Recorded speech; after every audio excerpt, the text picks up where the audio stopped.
guys, this is Dyan and River del Rosario. Hello. Hello, we're just newly married. We're so happy with Hacienda Solange. We booked them on September 29, just 4 Wow. days Sakto pa pala. Yeah, just 4 days after we got engaged.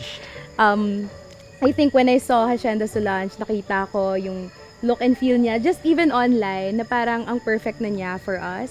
And we even saw that there was also a pastor na kasama. So parang it's really a perfect venue, a perfect, parang mga fairy godparents to make our magical wedding dream come true.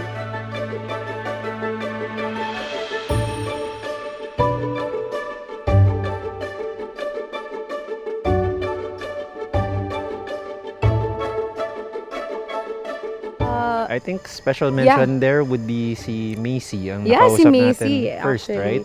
Yeah. Yeah, I think I just messaged once and then sunod-sunod na yung parang ano nila pag-follow up sa amin. And it was so easy for us to just go through everything. Pagdating namin dito, contract signing kagad.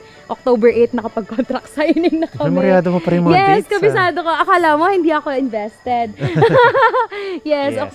Tapos, I really fell in love with the vibe. Honestly, yeah, we myself did not included. look at any other venue and other provider apart from Hacienda Solange. That's kasi, basing on nakita natin sa online tapos nung tumingin tayo dito physically.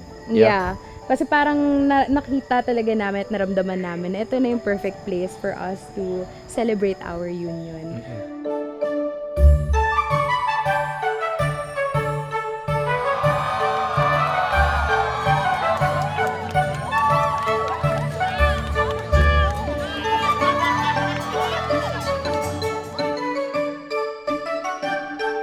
The service ng team, no? From we got the ano ba yung kinuha natin? The bronze package ba? Yeah. Tama ba? Oo, the bronze package because we wanted a very intimate one. Tapos naglagay na lang kami We ng- wanted an intimate one. We wanted na hassle-free.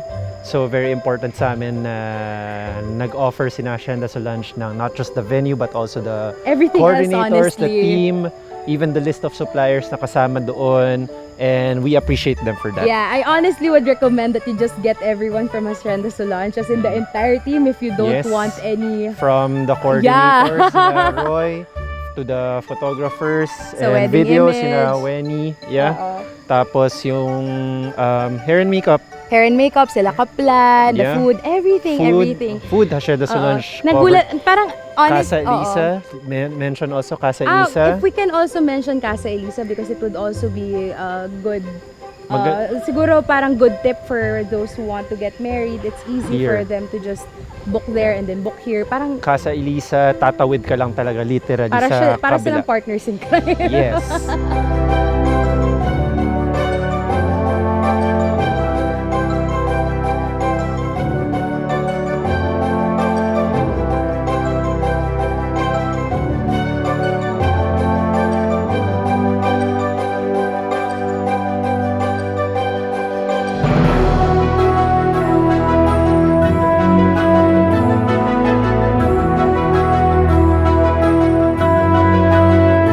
Book kayo sa Casa Elisa the night and the day of the wedding and then hassle-free na transpo and and the rest of the Hacienda Solange team has you covered.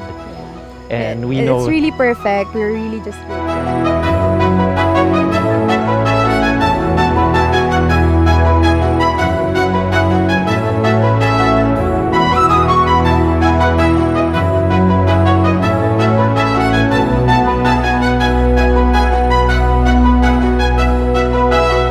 recommended. Hacienda Solange, partners also here, the suppliers, plus Casa Elisa. Yeah.